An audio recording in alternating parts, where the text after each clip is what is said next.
मी भाऊ तोरसेकर. तुम्ही बघत आहात प्रतिपक्ष. मित्रांनो, आजच्या विषयाकडे शिरण्यापूर्वी एक महत्वाची गोष्ट, संदर्भ तुम्हाला सांगायचा आहे. वॉर गेम्स किंवा आर्ट ऑफ वॉर असं नावाचं काहीतरी पुस्तक आहे आणि तो एक पुस्तक लिहिणारा हा सन त्सू नावाचा एक चिनी विचारवंत अभ्यासक मानला जातो आणि शेकडो वर्षापूर्वी त्याने लिहिलेलं हे पुस्तक आहे. आज सुद्धा युद्धशास्त्रामध्ये किंवा युद्धाविषयी जी काय विश्लेषण केली जातात त्याच्यामध्ये या सन त्सूचे अनेक संदर्भ दिले जातात, त्याचे उल्लेख सांगितले जातात. त्यापैकी एक उल्लेख फार महत्वाचा आहे आणि महाराष्ट्रामध्ये सध्याच्या काल परवा संपलेल्या नगरपालिका नगर परिषद निवडणुका, त्याचे निकाल आणि आता आणखीन 3 आठवड्यात होऊ घातलेल्या 29 महापालिकांच्या निवडणुका या संदर्भात विश्लेषण करायचं तर त्या सन त्सूकडे किंवा त्याच्या एका विशिष्ट कोटकडे दुर्लक्ष करून चालत नाही. त्याची उक्ती फार महत्वाची आहे. तो म्हणतो की जे लढाई जिंकतात ते आधी लढाई जिंकतात आणि मग लढाईत उतरतात. किती विरोधाभास आहे बघा. जे लढाई जिंकलेले आपल्याला दिसतात ते लढाईत उतरण्यापूर्वीच लढाई जिंकलेले असतात आणि जे लढाई हरतात ते आधी लढाईच्या रणांगणात उडी घेतात आणि नंतर ती लढाई कशी जिंकायची याचा विचार करतात. हा फरक ऐकायला आपल्याला अत्यंत विरोधाभास वाटेल, पण हा विरोधाभास नाहीये. लढाई ही जितकी शस्त्रांची आणि हिंसेची आहे तितकीच ती डावपेचांची सुद्धा असते, रणनीतीची सुद्धा असते. की आपण या लढाईत उतरलो तर त्याचे परिणाम काय होतील याचा विचार करून लढाईत उतरायचं किंवा नाही, किंवा कुठल्या वेळेला उतरायचं आणि कुठल्या वेळेला उतरायचं नाही याचा आधीपासून विचार करणारा माणूस असतो तो लढाई जिंकण्याची सगळी तयारी करतो. याचा अर्थ डावपेच आखतो, रणनीती आखतो.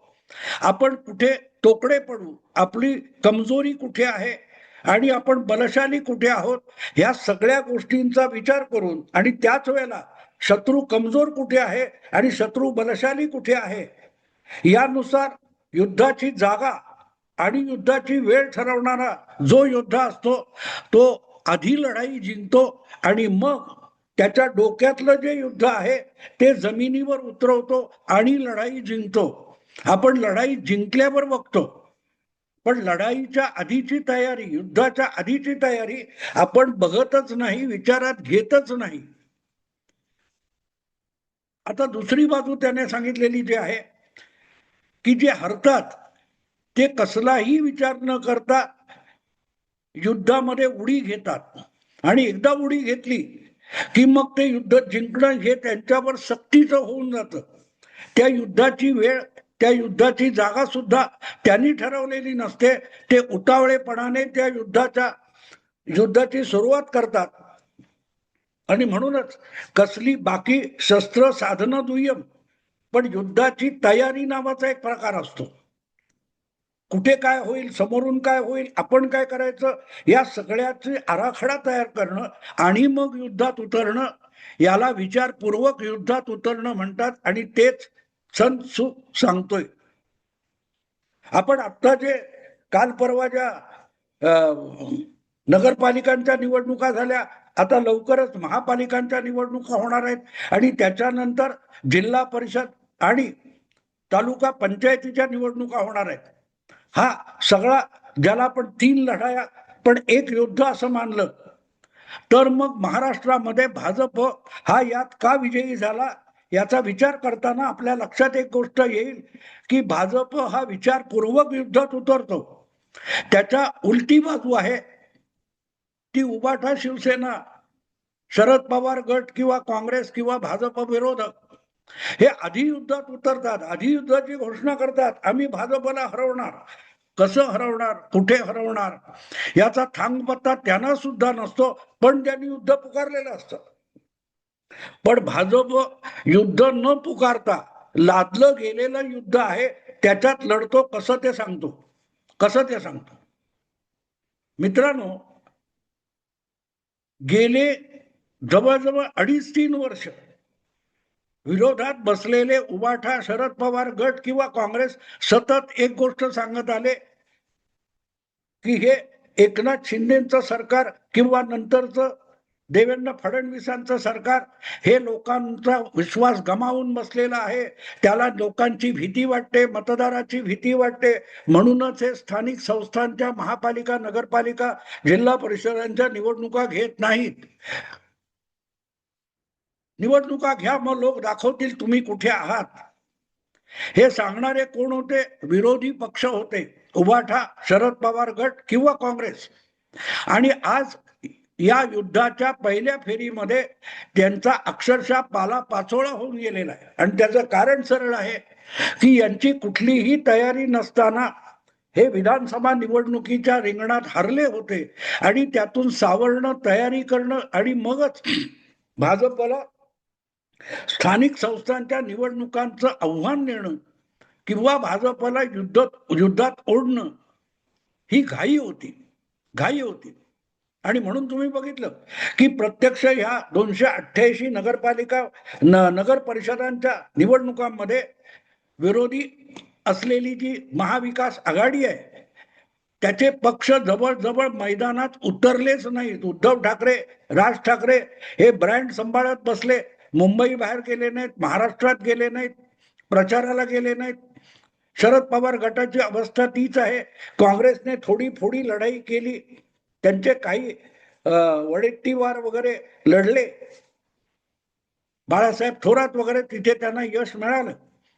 पण वरना बाजूला ठेवून आपण विचार केला तर हे लढाईची आव्हानं देत बसले. पण प्रत्यक्ष लढाई सुरू झाली तेव्हा हे मैदानात उतरले सुद्धा नाहीत.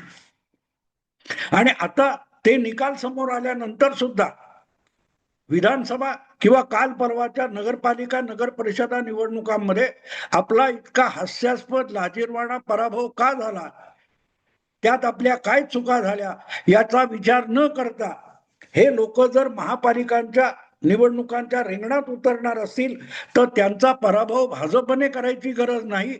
त्यांनी स्वतःचा पराभव केलेला आहे, स्वीकारलेला आहे आणि नंतर ते रिंगणात उतरतायत असा तो अर्थ होतो. आता पर्याय नाहीये. तुम्ही स्थानिक संस्थांच्या निवडणुका, महापालिका, नगरपालिकांच्या निवडणुका तुम्ही मागितलेल्या होत्या, त्यासाठी अगदी कोर्टाचं दार ठोठावण्यापर्यंत तुम्ही गेलेला होतात. पण उद्या कोर्टाने हो म्हटलं तर आपण काय करणार? आपली तयारी किती आहे? युद्धाचं रणशिंग फुंकलं गेलं तर आपण काय करणार? याची कुठलीही तयारी नव्हती. आणि म्हणून तुम्ही हे जे आग्रह धरताय किंवा प्रयत्न करताय त्यातून निवडणुका अपरिहार्य आहेत हे भाजपने ओळखलं होतं. आणि भाजपच्या नेतृत्वाखालच्या महायुतीने ओळखलेलं होतं. म्हणून ते आधीपासून तयारीला लागले होते. ते सांगत होते घ्या, कधीही निवडणुका घ्या, आम्ही तयार आहोत. आणि तयार आहोत नाही, त्यांची तयारी चालू होती. पण निवडणुकात लागल्याने तर घाई काय आहे. म्हणून जेव्हा महाविकास आघाडीचे लोक आळशी बसलेले होते त्यांच्या समोर जेव्हा निवडणुका येऊन उभ्या राहिल्या तेव्हा मात्र कुठल्याही तयारीशिवाय ते निवडणुकीच्या लढाईत उतरले किंवा त्यांना उतरवलं गेलं आणि ते हरलेले. आणि आता महापालिकेच्या निवडणुकीत सुद्धा त्यांच्या पराभवाला पर्याय नाहीये. कारण भाजप आणि महायुती काय डाव खेळते याचा देखील काय तो सुगाव्यानं लागलेला नाही, चाहूल लागलेली नाही की डावपेच भाजपचे काय, महायुतीचे काय आहे. खरं सांगायचं तर 1 महिन्याभरापूर्वी तरी मी एक व्हिडिओ केलेला होता की भाजपला मुंबई महापालिका आणि महापालिकांच्या निवडणुकांमध्ये चौरंगी पंचरंगी निवडणुका हव्या आहेत. किंबहुना या निवडणुका चौरंगी पंचरंगी मुंबईत तरी व्हाव्यात या दिशेने भाजप प्रयत्न करतोय. हा भाजप समर्थक असून सुद्धा मी केलेला खुलासा होता, पण तो महाविकास आघाडी किंवा उबाठा वगैरेंनी गंभीरपणे घेतलेला दिसत नाही. आणि मी आज बोलतोय त्यावेळेला मुंबई महापालिका आणि उर्वरित 28 महापालिका यांच्या निवडणुकांसाठी उमेदवारी अर्ज भरण्याची आणि स्वीकारण्याची सुरुवात झालेली आहे. पण अजूनही 6 महिने गाजणारी जी काय ती ठाकरे ब्रँडची महायुती ती अजूनही घोषित झालेली नाही. मी जेव्हा बोलतोय तेव्हा, आणि ती उद्या घोषित होणार, परवा घोषित होणार, या घोषणा आपण ऐकतोय. पण हे सगळं आजचा विषय करण्याचं कारण असं की या सगळ्या डावपेचामध्ये भाजपने आपल्या सगळ्या विरोधकांना कसं आपल्या डावपेचात ओढलेलं आहे हे सांगायची वेळ माझ्यासारख्या भाजप समर्थक माणसावर यावी. यापेक्षा विरोधी पक्षांसाठी लज्जास्पद गोष्ट असू शकत नाही. माध्यमातून पत्रकारांकडून जे बुडबुडे उडवले जातात, पतंग उडवले जातात, फुगे फुगवले जातात, त्याच्यावर विसंबून जेव्हा विरोधी पक्ष काम करतो तेव्हा एक प्रकारे भाजपने सोडलेल्या काही पुढ्या या ब्रेकिंग न्यूज म्हणून माध्यमातून येतात आणि त्याच्यावर विसंबून जेव्हा पवार असतील, उबाठा असेल किंवा काँग्रेस असेल त्यांचे डावपेच चालतात, तेव्हा ते डावपेच जमिनीवरचे नसतात, कल्पनेतले असतात. आता एक गोष्ट लक्षात घ्या, मी जर महिन्याभरापूर्वी भाजपला मुंबई महापालिकेची निवडणूक जिंकायची असेल तर ती कमीत कमी 3 रंगी, चौरंगी किंवा अगदी पंचरंगी झाली तर हवी आहे, हे मी ठामपणे सांगितलेलं होतं.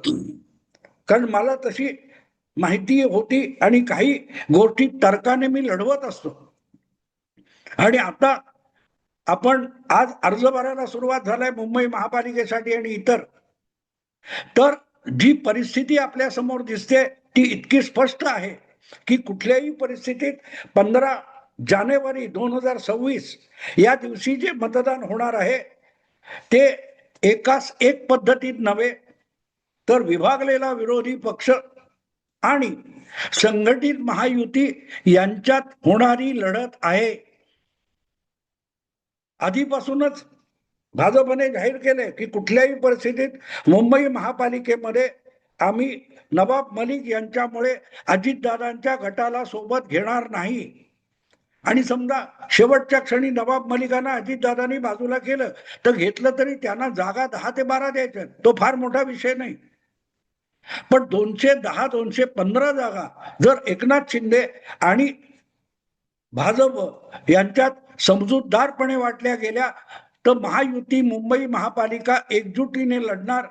ही काळ्या दगडावरची रेघ आहे आणि ही आजची आखलेली रेघ नाही, ही 2 महिन्यापूर्वी आखलेली रेघ आहे.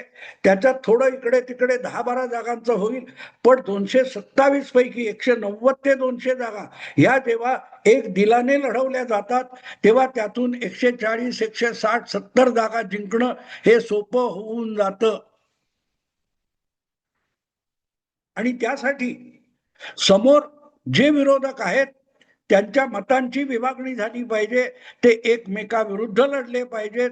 हा मग भाजपच्या रणनीतीचा भाग होतो आणि त्यामध्ये भाजप यशस्वी झालाय असं मी म्हणण्याचं एकमेव कारण असं आहे की अचानक लोकसभा विधानसभा महाविकास आघाडी म्हणून लढवणारे आणि त्यात मुंबईचं नेतृत्व करणारे उद्धव बाळासाहेब ठाकरे आणि त्यांचा पक्ष यांनी काँग्रेसला आणि शरद पवार गटाला वाऱ्यावर सोडून मुंबई महापालिका ही राज ठाकरे यांच्या सोबत लढवायचं, युती करून लढवायचं हा निर्णय घेतलेला आहे.